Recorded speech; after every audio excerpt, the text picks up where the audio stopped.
My name is John Carpenter, and I'm sitting here today with the one, the only, Rowdy Piper.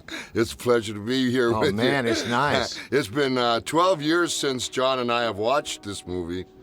And we're going to be so truthful with you. Because it was a fun, hard movie to make. Oh, we had a great time making it, though. But we had to put in a little bit of pain and suffering to get it done, didn't we? Yeah, we did. But it was all worth it. You know, like here, remember they should tell me. I says, how much? He says, what was it, $12,000 to have the train pass by? That's right. And so the guy missed the track or something, and we had to do it again. It was horrible. Yeah. Well, we introduced you right away. Here you are.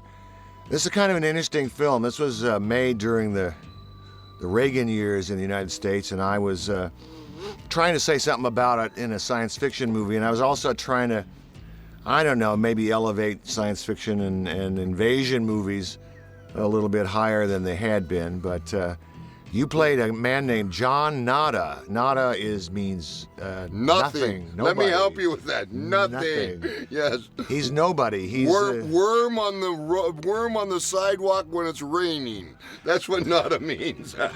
But he's very important to our story. He's the guy who uncovers everything that happens. I think we're seeing the credits here. These are French credits. Basically, they released this movie in Europe as Invasion Los Angeles.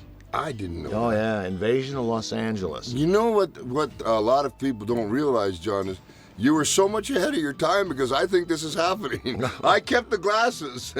You can still see through them, can't you? I can still see through them, yes, and I take them to every Hooters I can. No, excuse me. Shame on you. No, I'm a grandfather. Yeah, just teasing there now.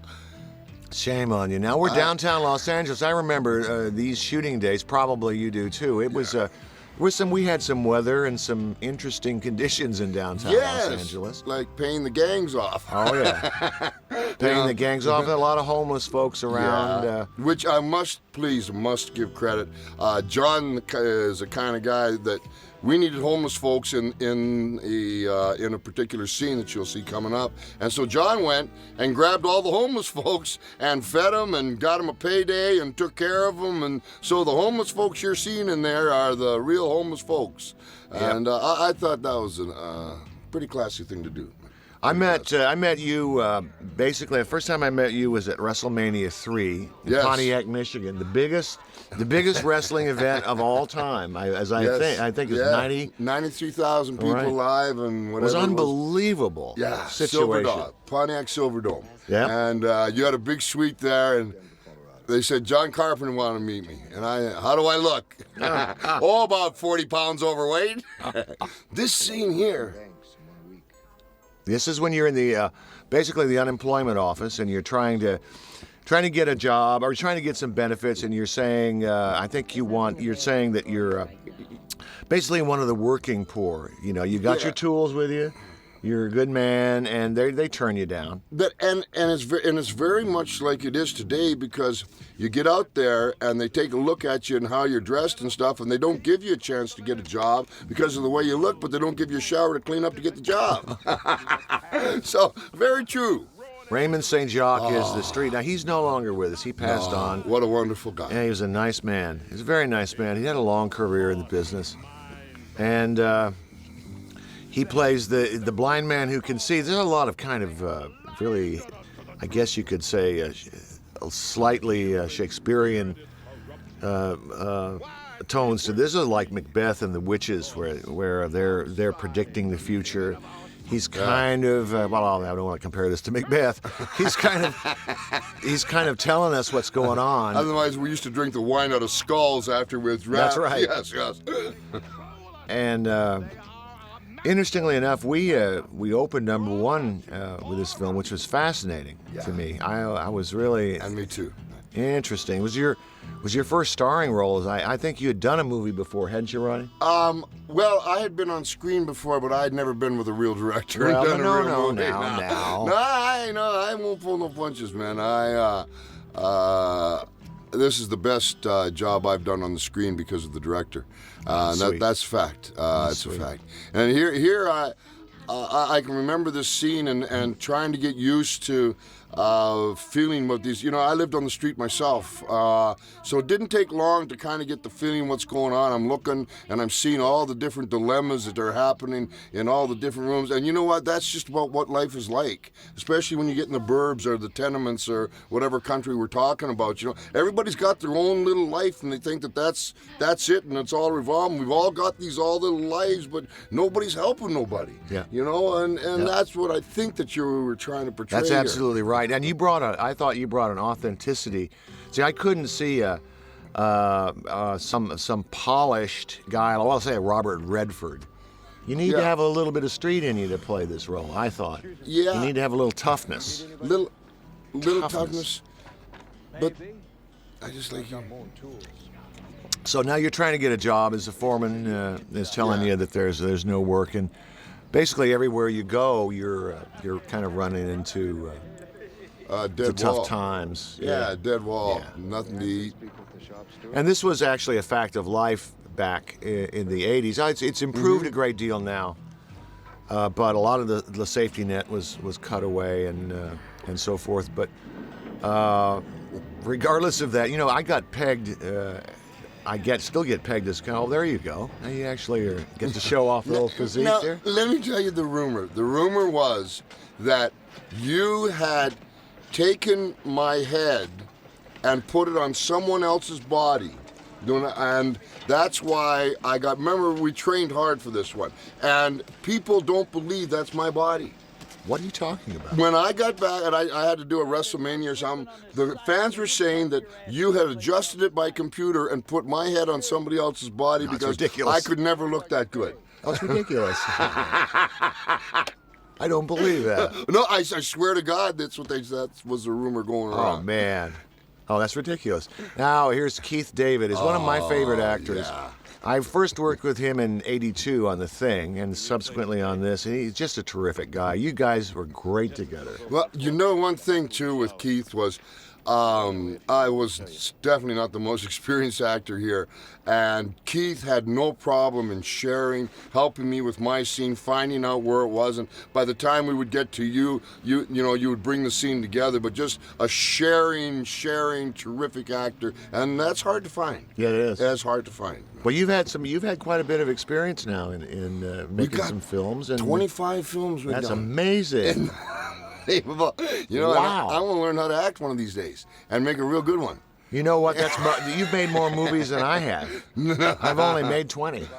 Yeah, but you made 20 good ones. Oh, no, wait a minute. Not all of them, not all of them. That's amazing, Rod. Here we're trying to become buddies, but both of us have all this pride and going on, and I'm not listening to him, but this is how people then were living. Some of them were living in little camps like this, and this was a part of I don't know. It's a part of America that some people don't like to see. They don't want to know about it.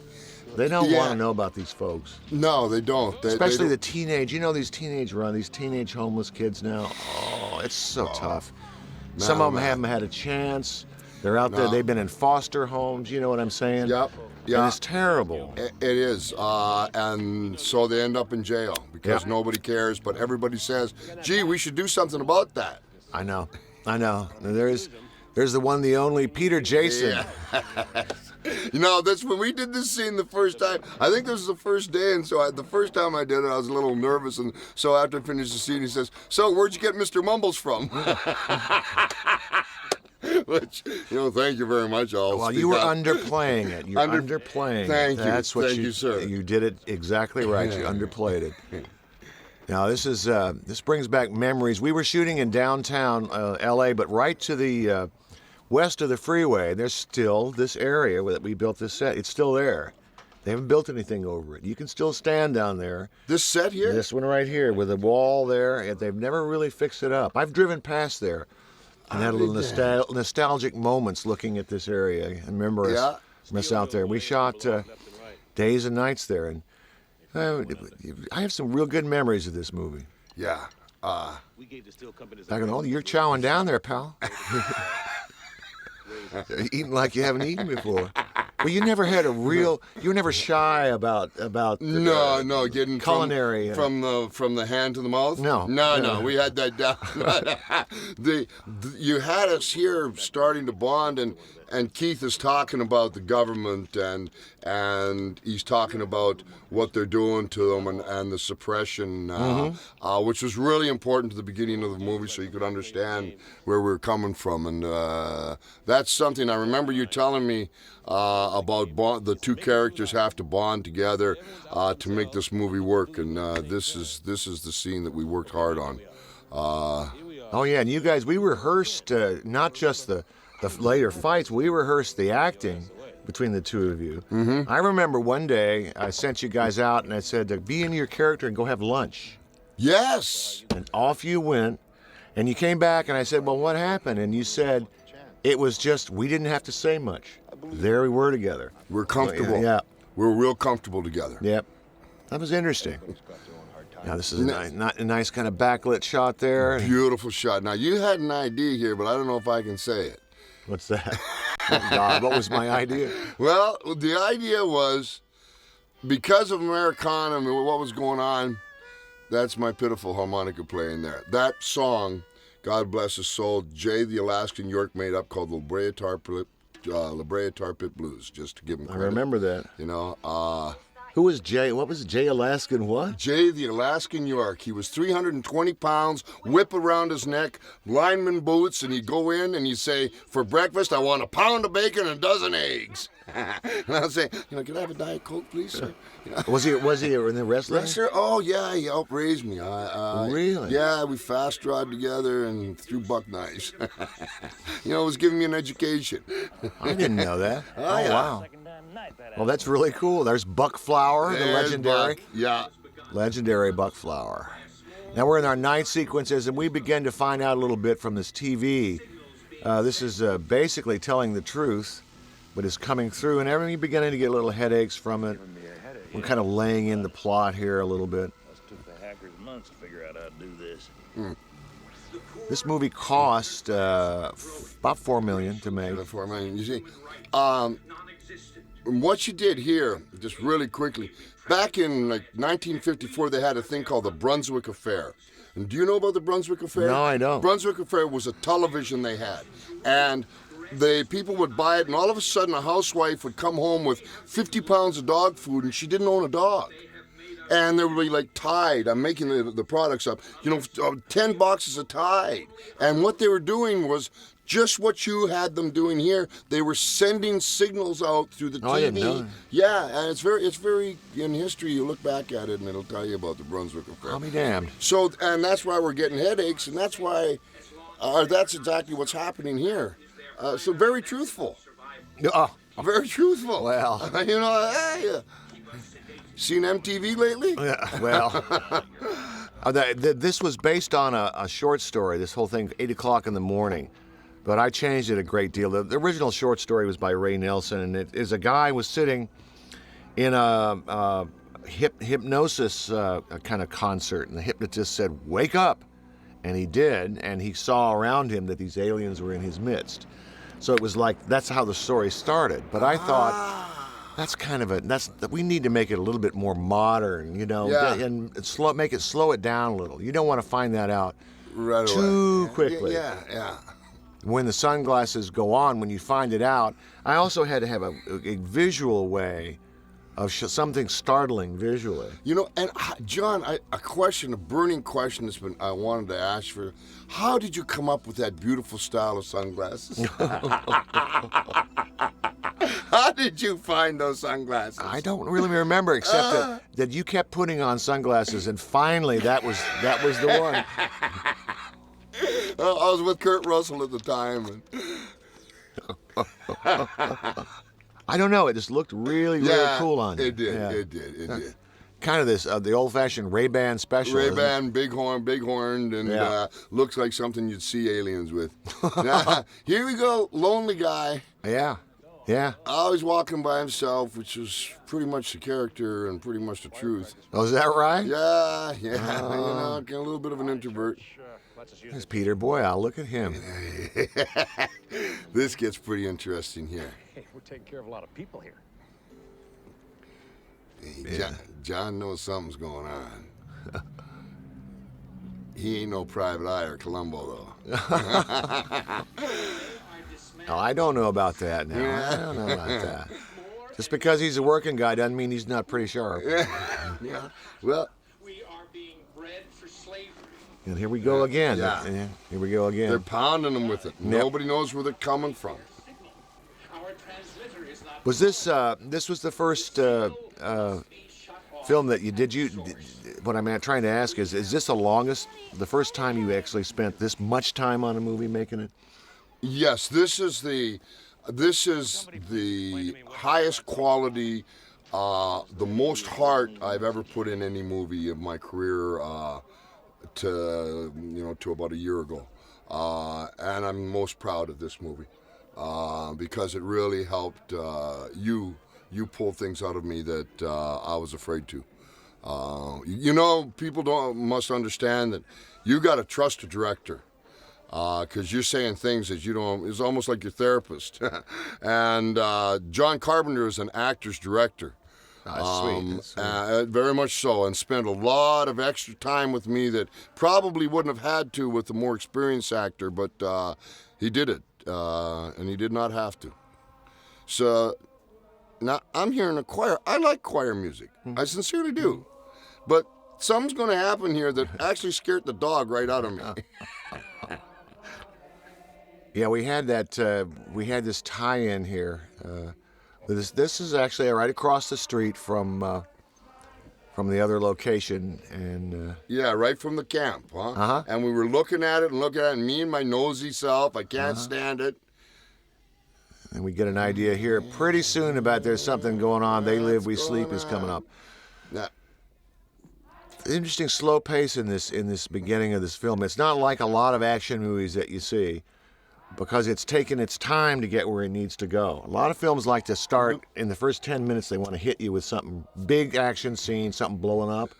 This was a different gig. as you told me, though, and I remember distinctly, that we need to get some character development in the beginning. And on your part, very smart. We need to know who you are, because you're not going to be playing a cliched character. You're not going to be playing Steven Seagal. No, I'm not a big beat-up kind of guy, just a regular guy. Yep. So now what's going on here, guys, going? We have to face facts. We've got the choir music going. They're having a kind of a meeting of the humans, you see. The humans are meeting to try to figure out what to do. But we don't quite know what they're talking about yet. No, we're hearing choir. Yeah, we think, what's going on? Yeah. So they're in a church, and this is where they're broadcasting the signals from. And you're kind of finding this stuff out. Well, just like when I was a kid, nosier than hell. Oh, well, what do we got here? Were you a nosy kid? Well, I was a curious kid. Were you? Yeah, I was. But there's a part here that is sincerely scared the dog right out of me, and you're going to see where it is. New people, strong people. You originally came from the neighbor to the north, didn't you, Rod? Well, I was born in Saskatoon, Saskatchewan, but I moved a different place every year of my life. And I lived in Glasgow and Australia and all over. Oh, man. All over. But, like, right here, I know what's going to happen. It's a film, right? It's a movie. You told me. But, now what? Just a second. This thing kills me. Scared the dog right out of me. Is that right? Yeah. Oh, yeah, because he grabbed me by the throat. He's blind. Well, Come on, he's blind. I'm okay now, but when I turned around, I didn't expect him to grab me by the throat. You're a working man. Oh, that's fun. That's Yeah. fun. But the thing, you're a working man. Revolution. Yeah. You touched your hands. Yeah, could feel I felt calluses. Maybe some other time, huh? Yeah, Raymond was great. He was a terrific actor. Yes, sir. I really enjoyed working with him. There's a lot of joy. You'll be back. And then back out you go. Yeah. Well, the interesting thing about this is a lot of actors can't carry a movie, Roddy, and you did. It was on your shoulders, the whole film. You're doing everything. It's all seen through your eyes. But that's because I was leaning on you. I can only do so much. You see, you have to have it to begin with. he had the ability to do it, and he did, and it's tough. It's tough to carry a film like this because a lot of this is when you see through the eyes of the character. When you're building up something slowly like this, you don't talk it. You don't say it in dialogue. It's how the character reacts to certain things. Oh, here we got some helicopter action. I am a helicopter pilot, and this is the parts that I love. It's flying around. I never get to do it much anymore, though. Too old and too tired. Too bad. I don't know about that. Yeah. Huh? I don't know about that. Now, here's I was just asking him out on a date. That's what it looks like. Hey, kid, what are you doing later? However, can I borrow your binoculars? Which actually was a real good kid, that kid there. Nick Adams' son. Nick Adams' The son. actor, That's yeah. right, yes. Yeah. Real good kid. So now the nosy guy, huh? What's going on in there? I gotta know. Hey, what's happening? Yeah. Oh, Here comes my bud. one thing that I'm impressed with watching it now is how we shot Los Angeles. Los Angeles to me has always been a really beautiful place, even though it's, it has its problems. But Yes. I fell in love with it when I got here. I just love the architecture. I love it's a desert. It's a desert with water and freeways. It kind of just settle, Yeah. But on the edge of everything, it's still slightly dangerous place. LA. Yes, It's a really unique place. very much. And that's what he's telling me right now. Mind your own business. It's a dangerous place. But no. Naturally curious young guy. Worst place to drive. You had some nice hair in those days, my friend. Nice hair. Bless your heart, man. So it's nighttime. We're going to come up to this big action scene in a minute. Yeah.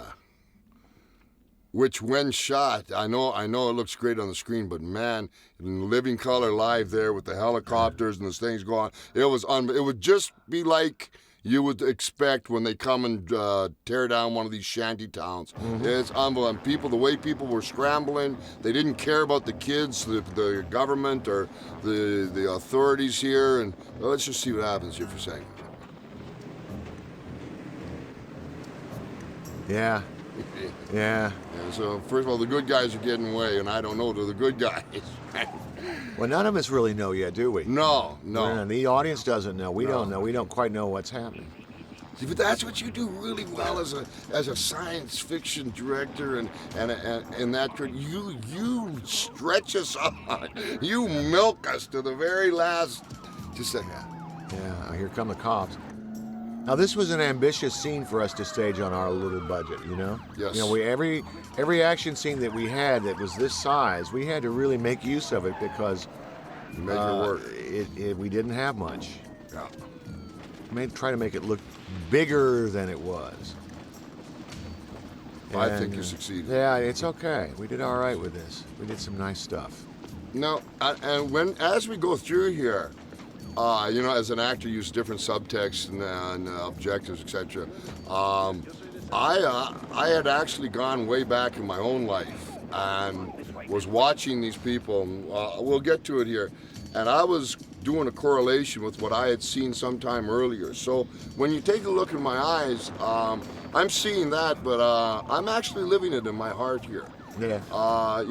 As you had helped me out, and I've learned. This movie is very real to me. Maybe that's what I'm saying. Very, very real to me. Yeah. And I remember a story that you told me once. I won't go into too many details. go for it. About some of your friends in Fresno one night when you had some encounters with the How about them Cubs? with the Yes. police department and Yeah. interesting story. Yes. Well, we won't go into details. No, we'll do that on the next one. Harry Here comes Potter. the bull. Yeah, right. Yeah. The bull, Yeah, you see, so they're both. Now, you see, take a look at the guy. He wants to get in it, but he realizes, man, he's seen this before. There ain't nothing. There ain't nothing he can do, and there'll be a moment where he pauses and takes a look around. And I remember flashing back and seeing, maybe not quite this violent, but seeing the same type of idea, and if you catch it in my eyes, it was a painful scene for me to do, this particular scene. Really? Two scenes in here that were painful for me. Now, I remember the other one, but this one, that's interesting.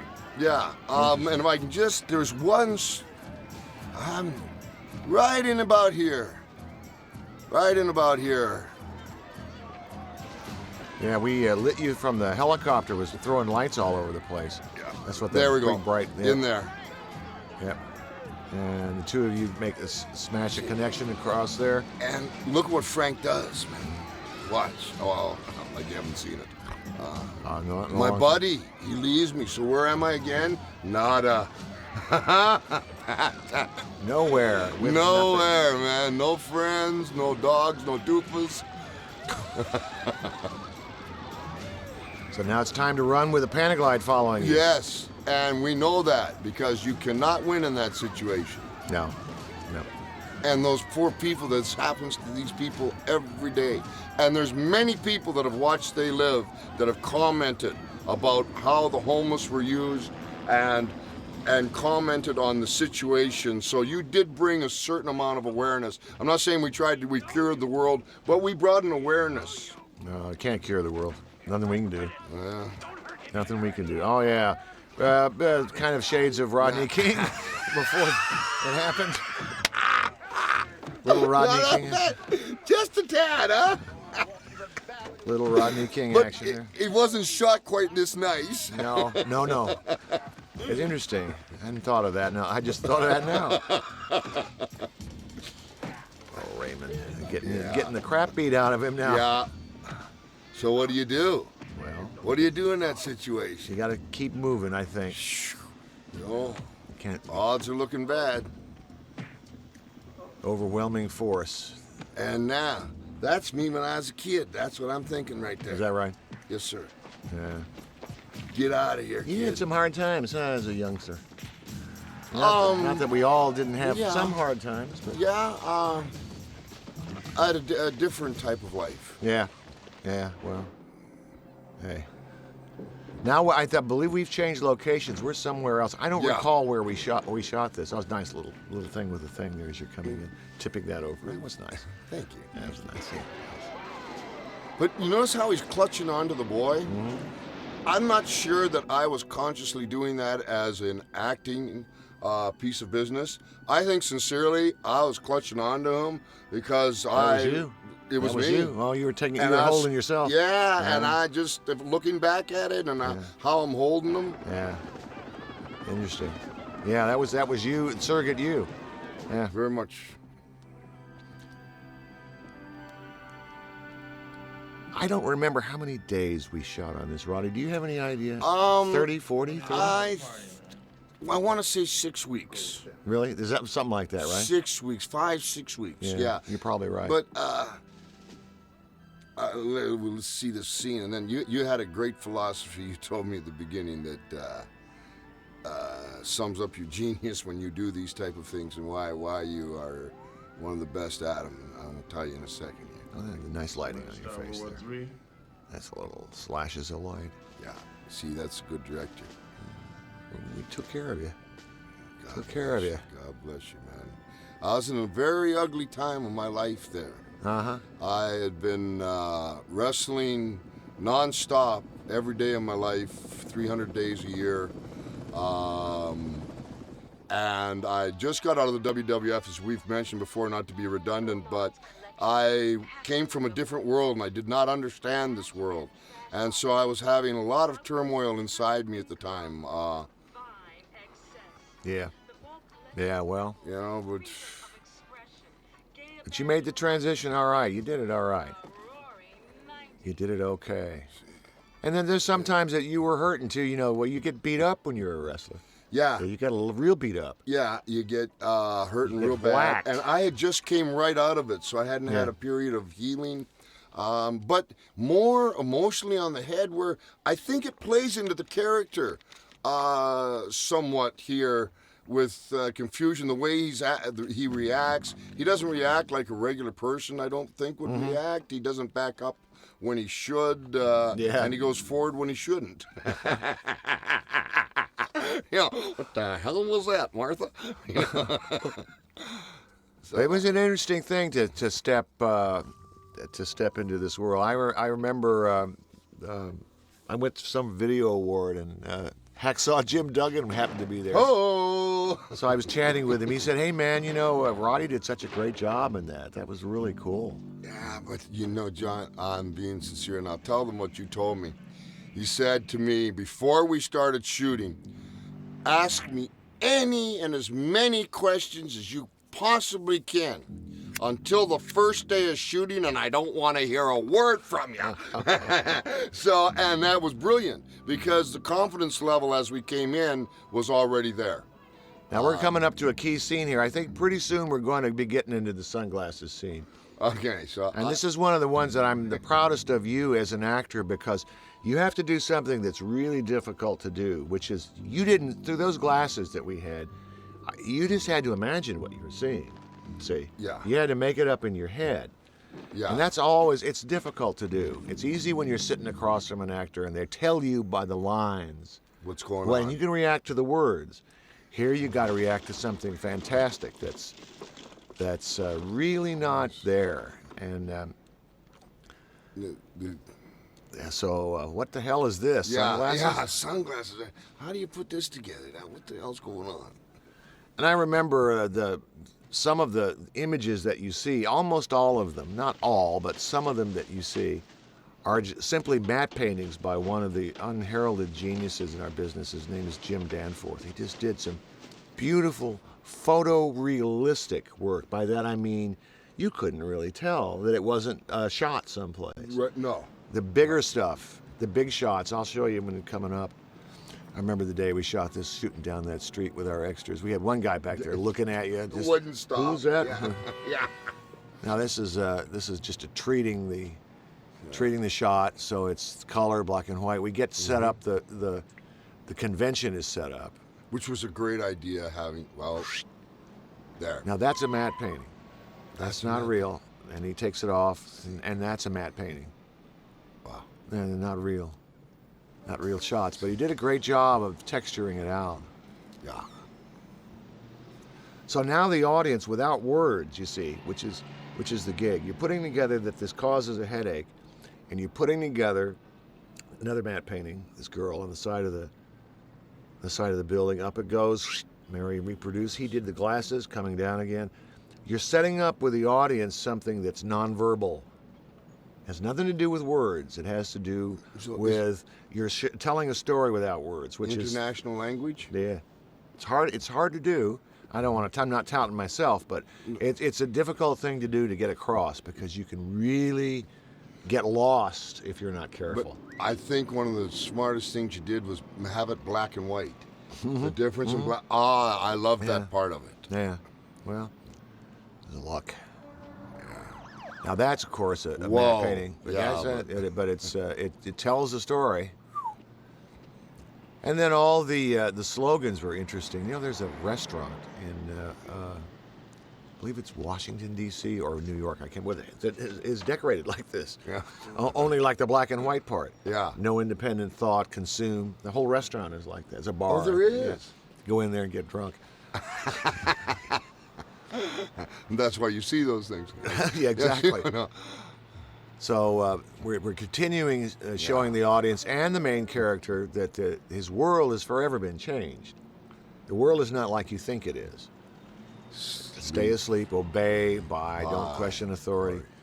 See, and actually, I must tell you, I have this adolescent hatred of authority. I've never gotten over it since I was a kid. I still got it too. I can't handle it. Ask me for my shirt off my back, I'll give it to you. Tell me, not a chance. Yeah, that's it. So a lot of this comes out of that just hatred of authority. What is that? Yeah. I said, what's your problem?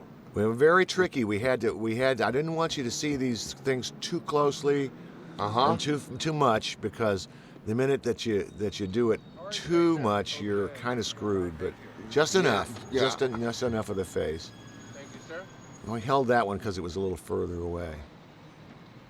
Nowadays, you can do special effects like this really easy, my friend, because if you have the money, they have the digital They want to do computer generation, but, in those days, we had to do it the old-fashioned way, which is...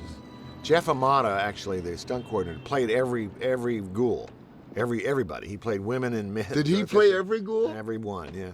Because he could... All right, Jeff. He could fit into the costumes.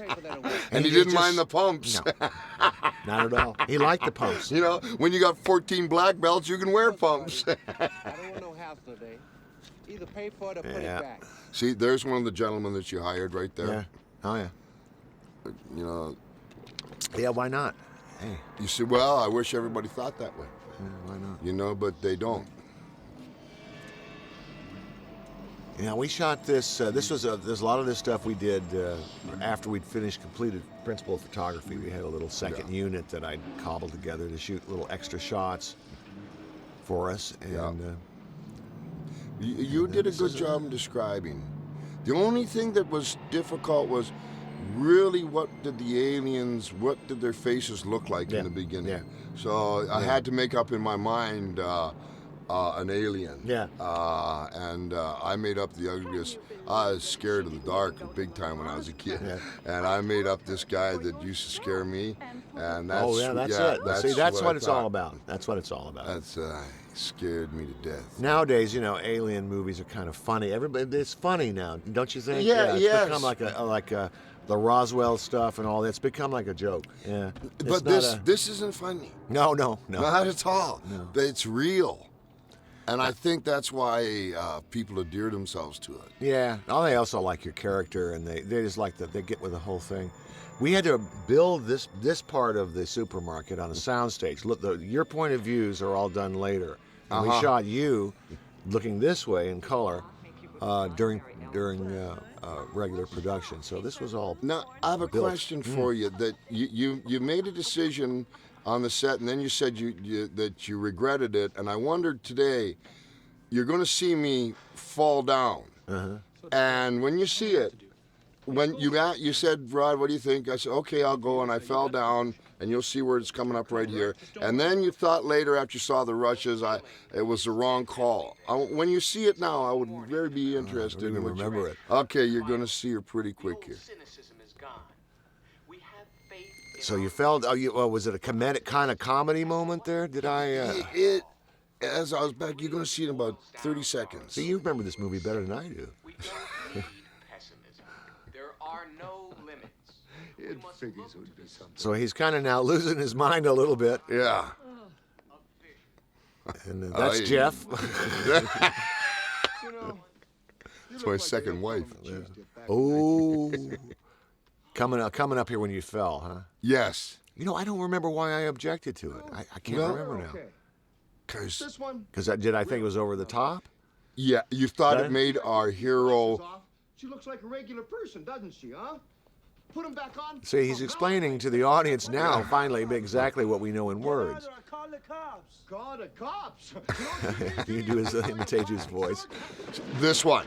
I thought that's all right. Well, at the time you said do it, and then you thought maybe it made our hero look, I don't know, clumsy or out of, I don't know why. I must have been taking some drugs when I said that. 'Cause it looks fine. No, I had them all.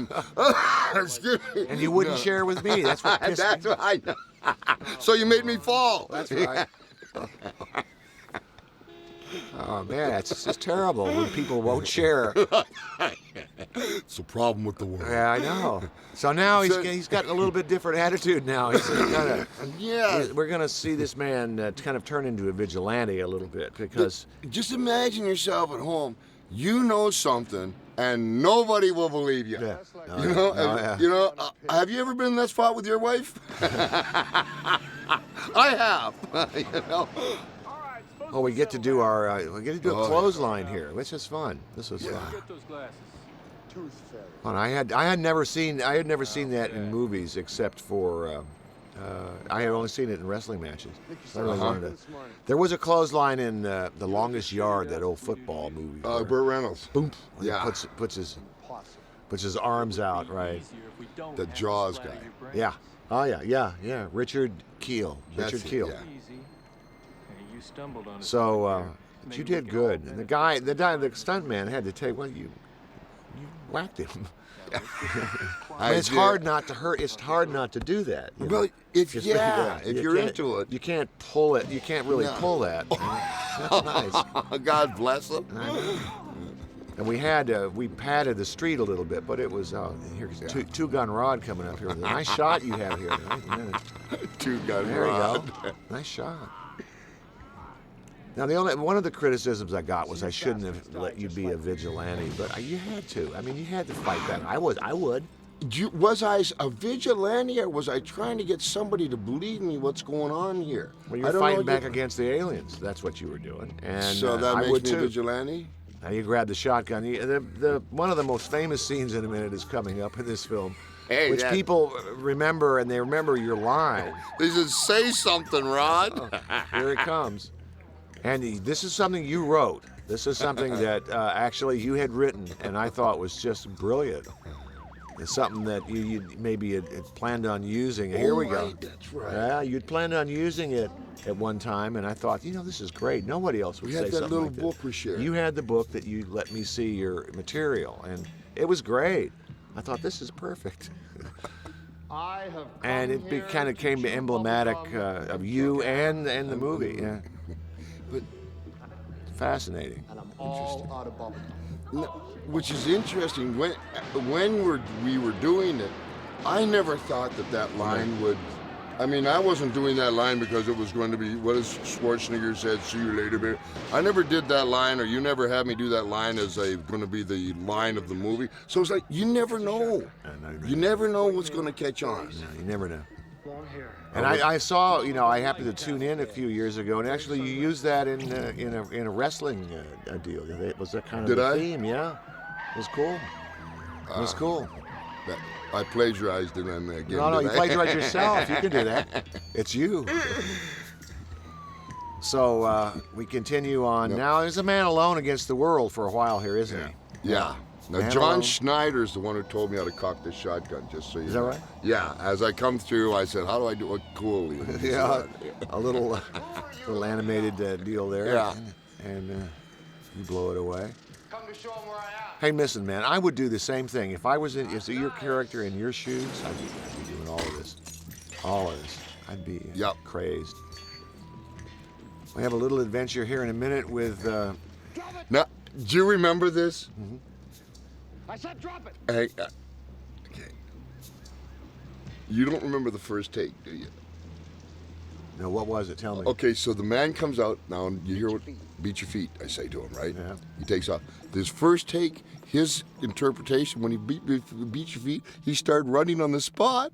You remember? No, He started running on the spot like, and I didn't. I mean, he was trying his heart out. No, that means leave. That means. Oh, leave. I'd forgotten that. Do you remember? Beat your feet. Beat Oh, your feet, and he started running on the spot.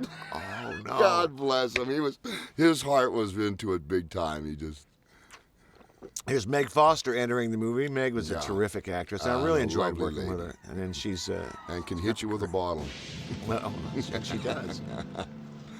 And you guys did good together. It's kind of a clash between two worlds. She's the upscale girl, and Yes. you're the working guy. Yeah. And unfortunately, you need her to get away at this point.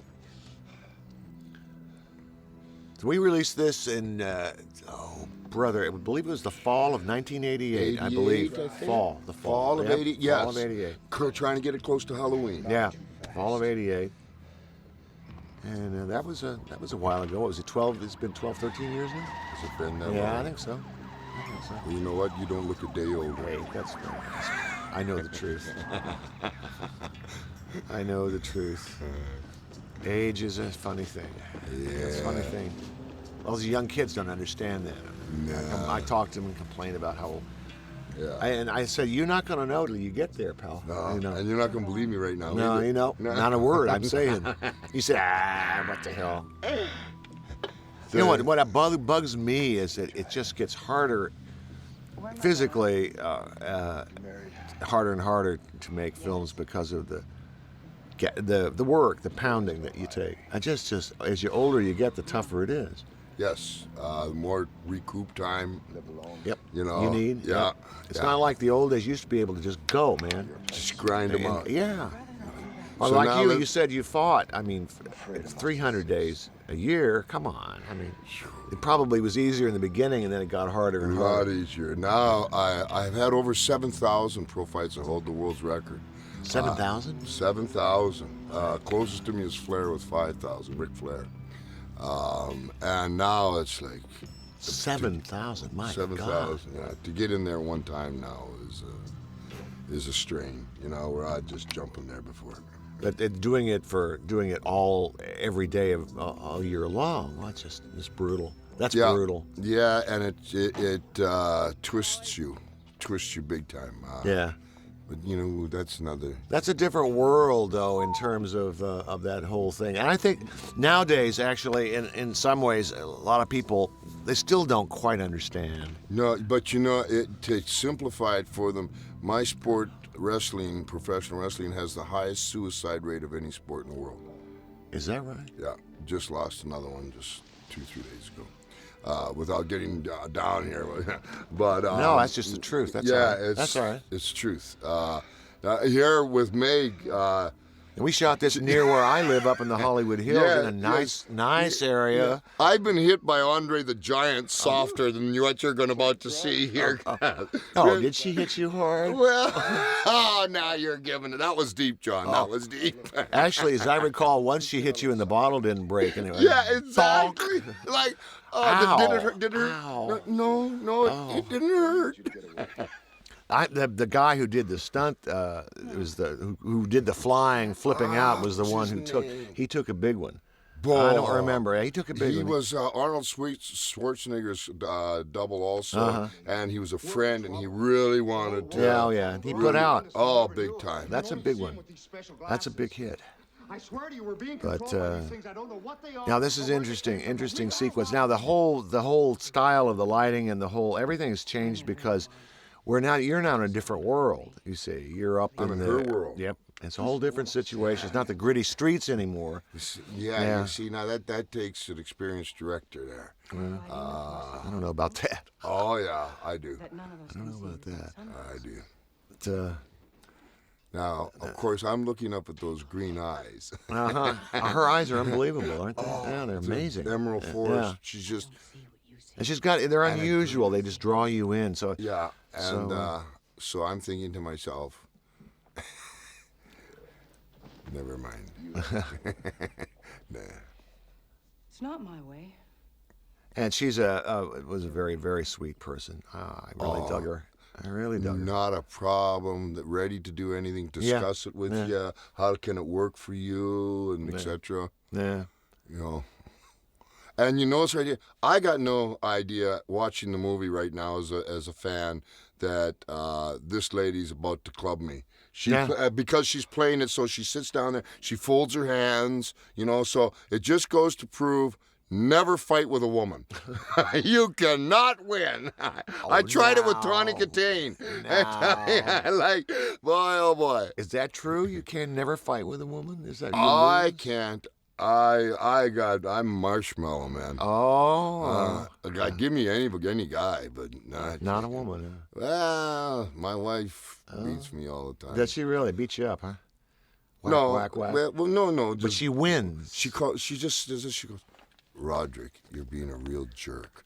Oh. Thank you, honey. I'll go to bed now. So here she's playing she's being so innocent, and so to me right now, she's not a threat to me. Would you like some wine? That'll help kill the pain. You know, and she just slips in, and she's not tipping anything off.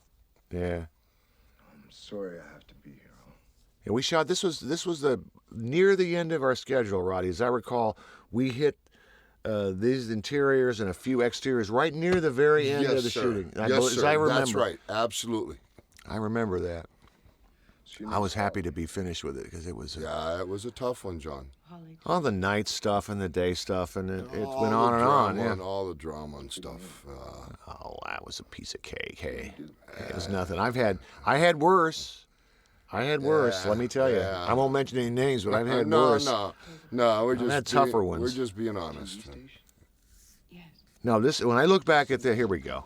Okay, you got to get it. So like, Blam. boom. Oh, That's there the you- third time. Now look at this guy. oh. Look at this guy go. Watch him hit. Oh man. Yeah, he did it. Oh, he stuntman. That was a big fall. That was a Big fall. Like off the top of a cage. Now look at this. This is where Yeah. you know. Yeah. I'm still not sure watching the movie whether she's against me or not, but Holly Thompson. And look at how she plays it. She's just so even and working those eyes on you. oh, big Yeah. time. Yeah. So now you're hiding in the part of the Hollywood Hills that no one really sees, but since I live up there, it's the underneath the houses. It's very strange. Yeah. It's a strange place. Yes, I'll go. Underneath is not quite like the insides in these little still houses. I still have those glasses. Do you really? Yes, sir. I do. I Do you? bought probably 2 pairs, probably. Did you? Yeah. They're really cool. They were. Now that's coming down my street. Actually, I live over there. On the That's side coming down your street. Yeah, it is. It's coming down Hollywood. We're up on Franklin shooting down. I just got through rid of a stalker. Oh, did you? Oh yeah, 2 years stalking my family, gun runner. Oh my God. We'll continue. We'll talk about that later. Yeah, huh? yeah, it's been. Now the one thing that John, that you and I agreed on is, we touched on earlier, but with this hero, he hurts, and the more he gets beat up, the more he gets beat up, the more people are going to feel for him, rather than being this tough guy. That gets sold for me to watch. I'll name names. Van Damme, I have nothing against the guy, what he does, but you'll go through this scene, and all of a sudden, out of nowhere, you'll have this big fight that means nothing, and big kicks, and the fight means nothing because the fight doesn't do what we did here. The fight matches the story. Mm-hmm. And not to ruin the rest of the story here when we get to it, but there's a reason for this fight. And whoever came up with the idea the best part about it was a fight between, we decided, 2 friends. Yes. Oh yeah. And that put a whole other context on it. Yes. And we'll get to it here. Well, it was the. Also, you can look at it any number of ways. You can look at it as here's the friend trying to show the other friend exactly what reality is. Yeah. Here is the white man trying to tell the black man who's oppressing him. You can see it in a whole number of ways if you want. Very much so. I Yeah. just took it very basically simple. It just played itself. Keith's character, I just don't want to be involved with you. You're trouble. You're reaching out to him saying, come on, let me show you the truth. Nobody see you. And that's the way I took it. I've had a rough couple of days. You can see Keith's great I acting. don't want nothing to do with you. He's How many terrific. people did you kill? He's terrific. He's also a wonderful guy. Crazy son of a bitch. I gotta show you something. No, you ain't He showing did a me great job in a science fiction movie called Pitch Black. Was released a couple of years ago. It was really good. He played basically a mullah, a black man. He played a priest almost. It was really bizarre. He was great. I love him to death. And he's also in Platoon, wasn't he? No, I don't know. He might have been. Okay, we're getting near this. Yeah. So now this moment. guy's he's getting pissed off. Nobody's believing him. He's got the dog kicked out of him by a woman. Where are the glasses? No. Dumpster diving again? I thought I stopped that when I was 12. Here we go. This is an interesting shooting. I was in the inside on that hookup when you fell out. It's an interesting place to be in there. You were making sure it wasn't getting hurt. Because you remember you saying to me, hey, you can slip down fast on these cardboards that you had there. And so you had me rigged up real good. See, Do you know what dumpster diving is? Yeah, well, sure. Well, like when I was 12, I did a lot of dumpster diving.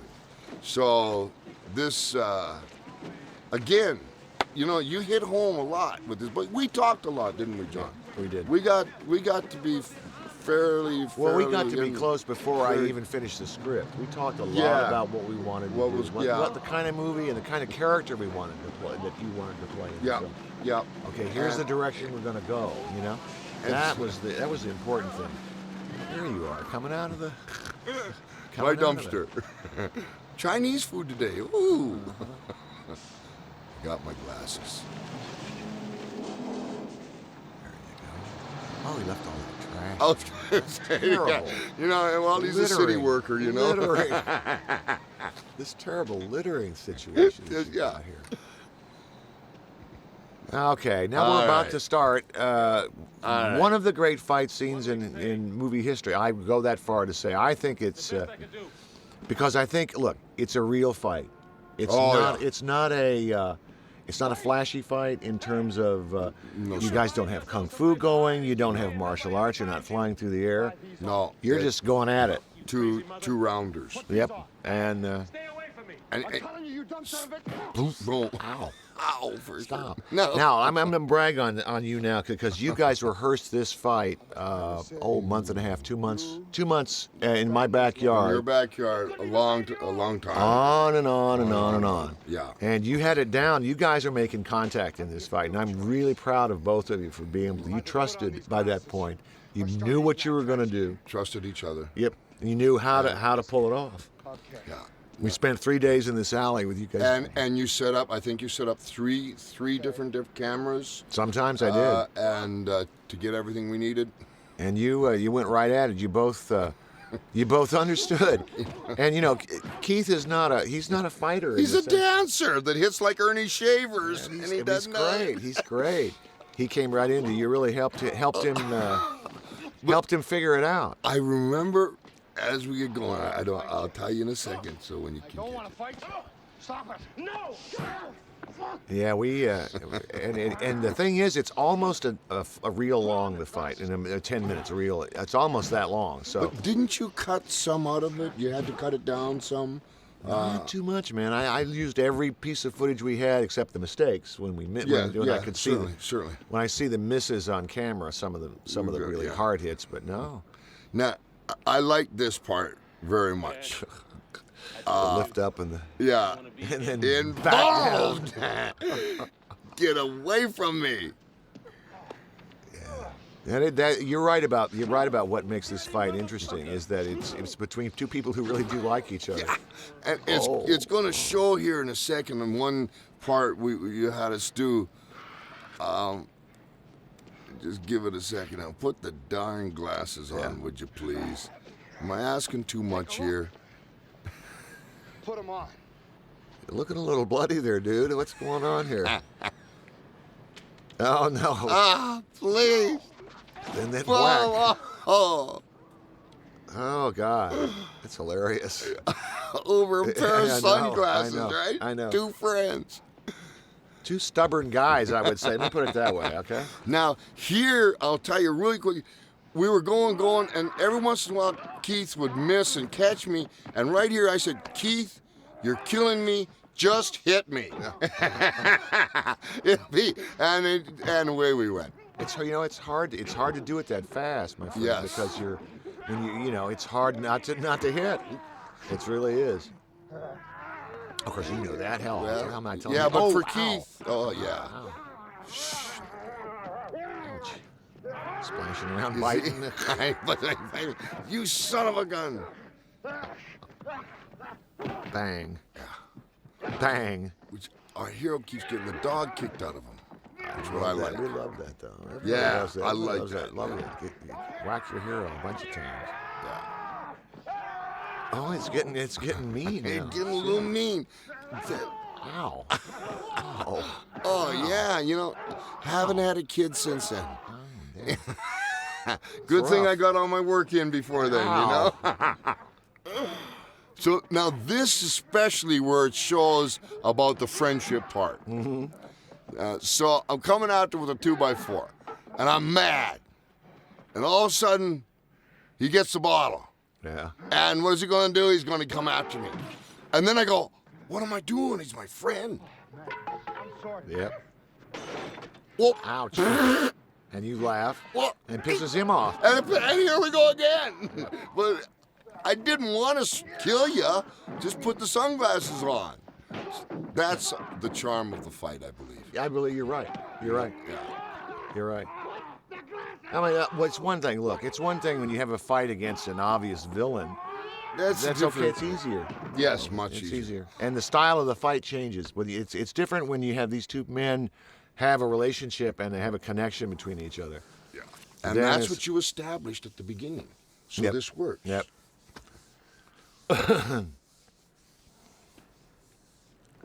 I believe we do. We kind of end this with a suplex. Yes. As you demonstrated, you asked me one night when we were at the Valley office. You said, "Okay, what kind?" And you started doing it on me. From here. Oh, Jesus! Hang on. I got the idea. Well, wait a minute. Any one of those will work, thank you. Whichever one you want. No, it's fun. You showed me a couple of wrestling things, which were really fun to see. The getting out of the headlock was interesting. Ah, yes. I never thought of that one before. So it's basically a gut wrench, isn't it? Bang. Yes. Gut wrench. Now that's a painful move, even for Keith with padded up and stuff that we just did. Yep. He trusted me because easily break your neck there if I don't get you up high enough. Plus, when you land, I don't care. It's 225 pounds landing on concrete there. Yeah. So he was a real game guy, man. That hurts. It hurts. It hurts. It hurts. It does. It hurts. And then look. Yeah. And now, finally, you've made your point. I got an ally. Oh, that's what you've been talking about. What I also love is following this fight. We see the two of you walking down the street. You're still carrying a little of the fight with you. Yeah, and that was you. Yes. When we come up to the guy. You're still a little We're raw so from beat the. up. Oh yeah, you're still a little raw. But now, and one of my favorite lines, "Life's a bitch and she's back in heat." And Randy Macho Man Savage loves that line. does he? He uses it all the time. Does he really? Yeah, and every once in a while he'll go to me and says, "Well, here we are coming to think." Yeah, and you still have a little hostility, even though you're together. There's still a little edge to it. Look, the mouth is so swollen on me, and the hero is way more beat up, which is great. So now we're going to come in and say hi to the clerk. Couple of real regular guys. Is Randy still working, or is he? Randy Savage is no, he's just staying on the beach right now. Good for him. Yeah. He put in his time, boy. Woo. Big time, huh? Big time, yeah. After a while, those leaps have got to just start killing you. Those leaps on your hips. I mean, you got to. You're losing bones. You're losing bones. You're losing your mind. You're losing your body. It's gotta hurt. I mean, it's just gotta drag you down big time. You know what it does? It makes you not care about your own safety and health, which is a very dangerous man. Yeah. That's You know, not good. if you're going to fight somebody that doesn't care about themselves, hard guy to beat, because there ain't nothing. You got to kill him. Yeah, that's not good. Figuratively. That's not good. Figuratively. Yeah. That's for you, Ephilis Sibyllus Jr. Hey, you don't look so good there, pal. Well, you know, Ain't life grand? just did that run in Chicago, and Now, this is a little set that we put together. That's another Matt Payne. We put together a little set for you guys to shoot this. now this is the scene I loved and hated the most. Yeah, I hear you. And you had to work with me a lot on it. And looking back at it, I wish I could do it again, because I think I could do a lot better job of it. But it is what it is. I thought it was real. What do you want more than real? Do you know what I mean by that? How can you do better than real? Yes, sir.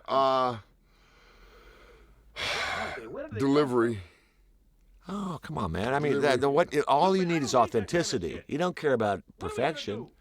Yeah. Authenticity. You know that? Yeah, I thought that was you. I felt that. You know, that really answers my fucking I felt that I So was when you get some kind of master plan, you let me know. Huh? over the top. Oh, you're all right. Of You the, were fine. You got to finally explode. You've been holding it in for so long. yeah. You got to emotionally explode on him a little bit. And it's like, God, Yeah. Because you've been so controlled, and you were the one who's been put upon. Look at his face. Look at mine. I know. He's the dancer. I'm a world champion. But I think the scene that we're talking about and coming up when you're talking, hard scene for me. And here it is, and it's it was tough, but only because I think you had to open up a little bit. That's all. I was pretty scared too. Yeah. Well, you'd never been asked to do that in a movie before. Hey, in front of somebody. That's hard. Yeah. That's hard. Cameras rolling, crew is standing there. It's not easy. It's not easy to do. No. No, I was proud of you. I was only from our discussions before we made the movie, when we were getting to know each other, that I came up with this idea, not from any personal thing that happened, but I came up with it from some of the things you told me about, the being on the streets and the tough upbringing. I thought, why not try this? And you did great with it. Well, I'm glad you did, because it gave the characters humanity. Yeah. Human quality. We see the tough guy, but underneath you get to see he's got his pain. John, that's what I'm saying. I think I could have opened up a lot more and showed a lot more pain. I still think that I'm being too tough there. Yeah? Oh, you think so? Yeah, but that's I'm never happy. Hey, it's 13 years down the line, dude. God bless you. I got you. Ease every up. movie I see, I think, I wish I'd done that different. Yeah. I could have done that better. I could have structured this a little bit differently. What was I thinking that day? God, what was wrong with me? And you had talked to me for about an hour straight before I did this scene, and you wouldn't let anybody come around me, and you really protected me. Hey, man, that's not much different than what Brando and those folks were doing in the 50s when they were making movies. That's method. They really needed that time to gather themselves, to get into it and do it. And somebody you can trust. That's a whole secret. Somebody if you can't trust your director, he's going to catch you if you fall. Go ahead, make a mistake. I won't hurt you. I won't hurt you. I'm not going to let you be the brunt of jokes. And you know what? I'm going to stop you if it ain't working. And I'm going to do it again, so I won't make an egg on your face. Right. And in my business, you don't trust many people. Yeah. So it was pretty cool. I tell you, I had 100% trust in you. Yeah, it worked out. Yeah. That worked out. Watch out, no. And look, you guys actors, you get up in front of a camera, and you expose yourself all the time, one way or the other, and rejection is right around the corner for an actor, all the time. Yeah. Actors go out and to try to meet for a meeting. I want to do this movie. Rejection. Yeah. Well, it's painful, dude. It's terrible. After a while, it really It hurts. Just like getting hit in the ring and falling hurts, it hurts emotionally. So maybe more. Oh yeah. Sometimes. Sometimes. Sometimes. So my job is to try to make it easier for you. Well, comfortable. Get comfortable. I suppose maybe babysitting would have been the word. But whatever you had to do, you knew me at that point well enough to keep everybody away from me. I'm not a people person. And I remember we were looking out a window and the set was behind us, and other than Jeff Amata, we were talking about another scene, you stayed away, and then you just started talking to me and talking to me and talking to me, but you didn't make a point of it. You didn't say, okay, let's talk about this. You just kind of slipped into it and, are we ready? Okay, let's do the scene. And big time help. Oh, cool. Well, I enjoyed, one of the fond memories I have of you and I personally was sitting watching wrestling together. I've been a wrestling fan since I was 12, 13 years old. I've always dug it. God bless you, man. I used to watch matches in Nashville, Tennessee, and sure. saw all the old timers, and I even wrote a column for the Ring magazine. How old were you when you did that? 15. That is sensational. I would go to the matches and I would, report them. Do you ever have any of those left? Oh, somewhere. Oh, geez, they're collectors. I remember when Freddie Blassie came through the South, and I guess he was on a tour fighting... the Southern Heavyweight Champion. He was fighting Tex Riley's, an old timer who finally passed away. But I actually got to see... oh, God, what was his name? He's still teaching. He's one of the most George famous. Animal Steel? No, even older than that. Champ from way long ago. I can see his face. He was on that documentary that they did recently. Not Jake. They did three people: Brett, Jake, and shoot that other guy. But he was an old world champ. He, actually from the 40s. Oh, we're talking way back. I'm sorry, I don't. Way back. Yeah. Oh yeah. Here now we're all in the story. We're all kind of getting on the same side here, and we know that we are definitely outnumbered, but I don't really want to. Yes, I will use this. We had a terrible thing September 11th, and I have so much pride for those people in that fifth plane of the heroics that they've done. I don't mean to compare it to this at all, but in the same sense, this right here, we're doing the same thing. We've got a problem, and only a few of us know about it, and we're willing to put our lives on the line, and that's America. Yeah. Oh yeah. That is America. So I see that much the same as this, to obviously a lesser extent. We didn't have all that much time down in this set, as I recall. No, we were had to moving come fast here. pretty quick. Yeah. We had to do a lot of dialogue. We had And to do then- the scene, and then we had to have the big action Boom, scene. boom, boom, yeah. boom. And I only had a limited amount of time. That's what happens when you make a lower budget film, is that you can't spend days on every scene. You got to make it quick, and you got to call your shots. You got to know where you need to be close, know where you need You to be knew wide. what you wanted, when, Well- and you knew what the next shot was, and you kept them moving.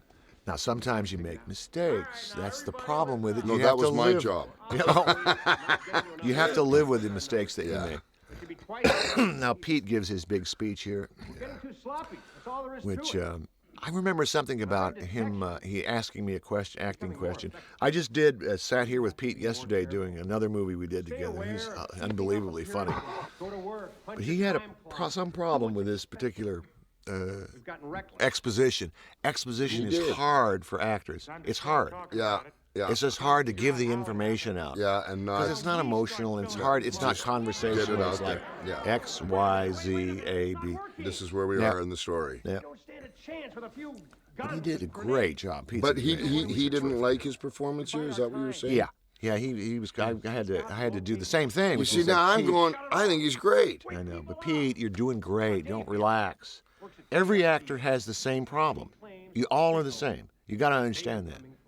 You all feel the same way about your work. How you felt earlier about Yeah. that one scene. Yeah. Every actor feels that way. I have So never seen would an you, actor. Would you call that insecurity, or would you want perfection, trying to reach It's perfection? I'm calling it part of the profession of acting. I Trying to do the best you never can? seen an actor that I've worked with ever say, I did a great job. Every one of them has said, I could do better. Every single actor. And that's something. Yeah, I feel. every one of you. I feel the same Yeah. way, and It's I just- very seldom watch myself. Yeah. I don't like to watch myself much. So that's why they have this plastic bag here beside me. And that's interesting because you have a tear, an interesting tear in you as you love to act, Oh, I love it. but you don't really like to watch yourself, and that's fascinating. No, and I don't watch myself wrestling. You I don't? No, sir. No, That's interesting. I wonder why. I don't You're like too critical. myself. You're too I don't critical like of myself. Yeah. Well, see, there you go. I don't like You're myself. hypercritical of yourself, and that You can be. know. But see, that can be destructive for an actor. You gotta let go of that for a while. At some point, Some point. you can't be eating yourself up because. Yeah, as I've aged, here, this was shot great because, like you said, we didn't have no time. Yeah. And there was smoke and stuff going around. The only thing that I got a gun. All right, John's giving me a gun. Finally. Finally. He takes the squibs and go down. People are dying right and left, and we're firing and shooting. Yeah, it's looking good too. Oh yeah. I mean, that's big. That's big looking, man. Yeah. We didn't have much time for this. No, sir. I believe we did this One night. Yeah, and we did it in one night, and we had to do a little bit dialogue first. Yes, sir. So everybody's moving around and firing and shooting. Yeah, it turned out good. Boom, and then we get behind in an alley that gets interesting. See, you remember this much more than I do. Much more than I do. But I have a tendency to do that when I make a movie. I completely try to forget it. It's over. Everything is done. Everything is finished. I don't want to. Oh, yeah, this sequence. Oh, yeah, I remember this. Back behind the cans there. Okay, you go. Yeah.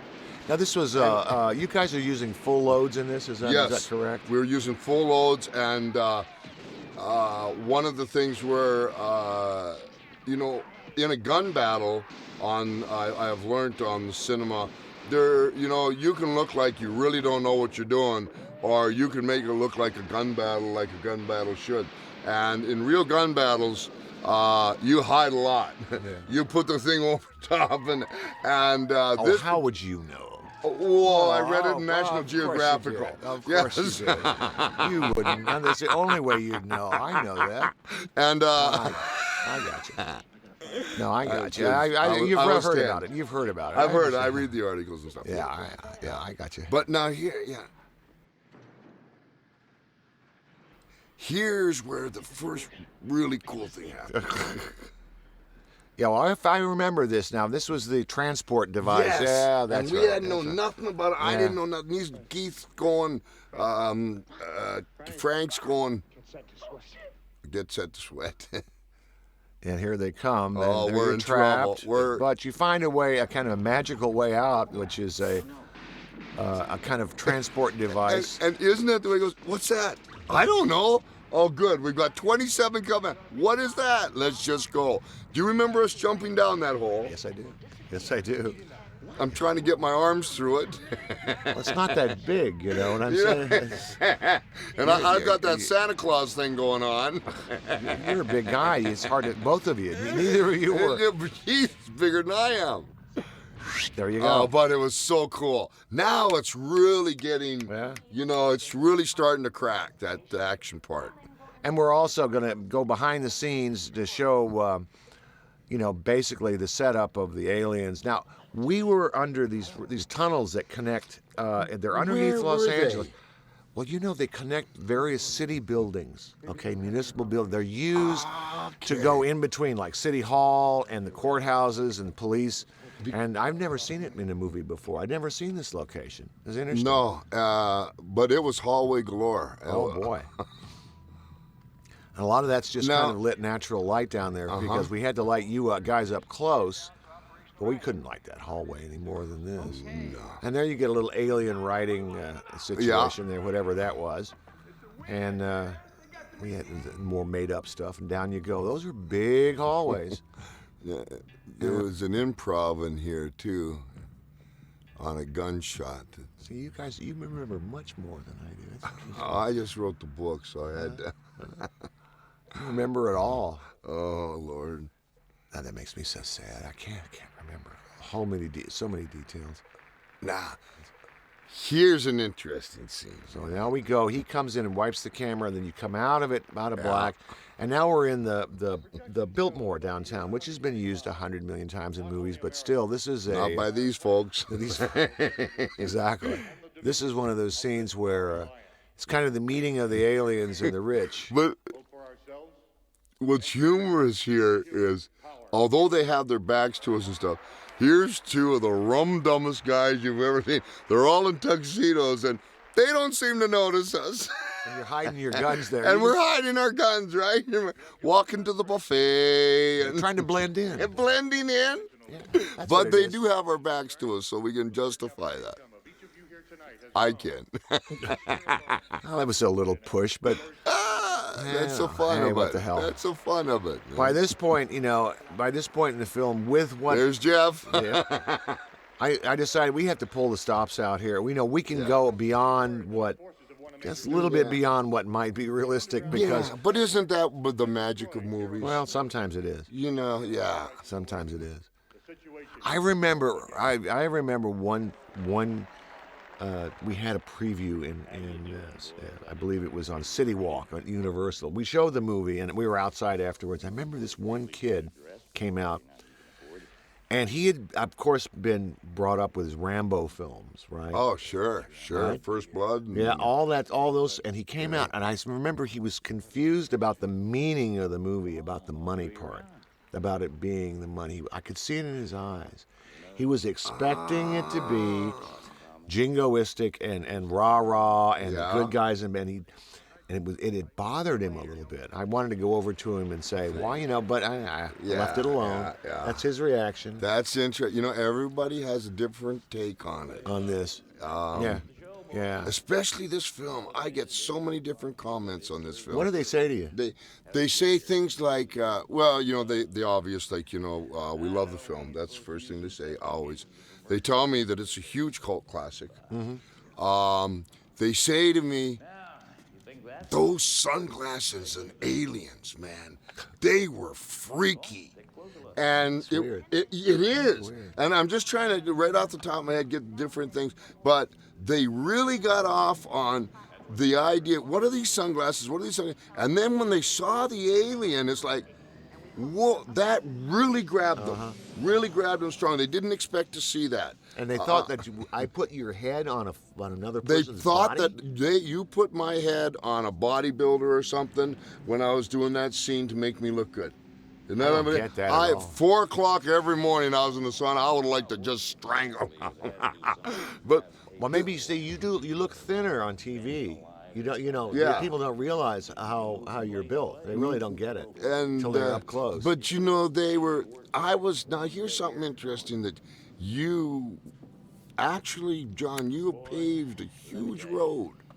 I was the first wrestler ever in history of wrestling to star in a major motion studio picture that became #1 box office of the weekend.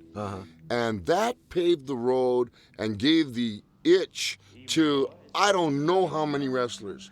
And not one of them to this day has put out a quality picture like this. And not one of them has had a #1 hit like this. But you have to do the right thing. With a lot of the guys, like Hulk did a couple pictures. Yeah. He tended to play himself. Yes. You played somebody else. See, that's the secret. Now, here's you something probably I've never told you. Vince McMahon Jr.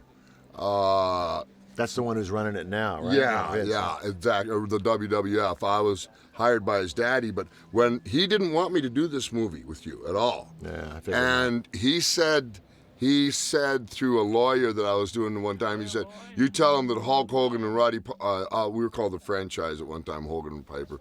And he says, you tell him that Hulk Hogan and Vince McMahon are the only true blue WWFers.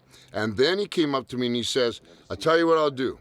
Within 4 weeks, I'll get you another movie at the same price. I said, not with John Carpenter directing, you won't. And that's what split me from the WWF. Why did he not want you to do this movie? Because he's a control freak. Control, yeah. Oh, okay. That's all it was. Yeah. And Lord help us if somebody did something better and got over better than he wanted. And it saved my career, this movie. Because, well, I don't know if you want me to get into that. Yeah, I'm ready. I mean, the audience is ready. Let me tell you what's going on is, you see, I was in the WWF, and this was WrestleMania II. I was boxing Mr. T in Nassau, Chicago Bears in a battle royal against the wrestlers in Chicago, and Bundy and Hogan in L.A. And help me out, I'm punchy. I wanted to tell you something. What was I telling you? You're telling me about the issues behind you doing this movie. I said, why didn't McMahon want you to do this film? I don't get it. Control. Yes. So in the second round, boxing with Mr. T, I've been the same kind of guy all the time. And second round, the people just started chanting my name, Piper, Piper. I never did, and it just went like wildfire. It was so hot at that time. And Hogan went to McMahon and said, well, to hell with it. I'll just ride on his kilts. And I got it back. McMahon said, don't worry, I'll take care of Piper. So that's why he tried to keep me down. So I said to myself, well, wait a second. Because he would have squished me. I said, if I got an opportunity with John Carpenter, I'll get out of my business, go around. I didn't know we'd be this lucky or this fortunate, get a #1 hit. When I came back to wrestling, I was twice as important as when I left. So you saved a good portion of my career with me not having to do other tactics to get it. How are you going to deny this? And when I came back, what's he going to say? The politics of that business are something I don't get, and I don't, I think the politics of the movies are tough. I can't imagine in wrestling the politics, especially when you have people in control and powerful guys who you have to work for. It's a tough gig. They've got one where I call it now. I just started a brand new league, the XWF. Its guy's got $9 billion, and it's going to be all over the world, in China and stuff. And one of the things I said is we don't have a wrestling league. We got a pornographic league, but we don't have a wrestling league. So, I want to stay with the movie here, but what I'm saying is I saw Vince McMahon pull down his pants on TV and have the wrestlers actually kiss his bum.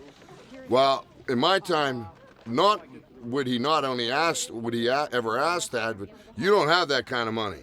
Yeah. Nobody's got that kind of money. So this was all back to what I'm saying. This was the best move of my... at that time for my career. Oh, good. And that's thanks to John Carpenter. Well, hey. Nah, tell the truth. I'll tell you when it's not. But I think the fans, wrestling fans are all over the world. Wrestling's such a huge deal, and people love you. They want to know what's going on. Can't go any place anymore, but that's not a bad thing. They just, hey, how are ya? They're just wonderful people, man. And you were a heavy dude. You were the bad guy, but they loved you. They loved to hate me. They loved that character that you were. Yeah. The thing was, okay, this was the improv. Oh yeah. I know what you're talking about. And so I didn't know there was somebody coming behind me, and I don't know if we might not have left it in. But I thought I was pretty slick. But that was only 5 seconds of the entire movie.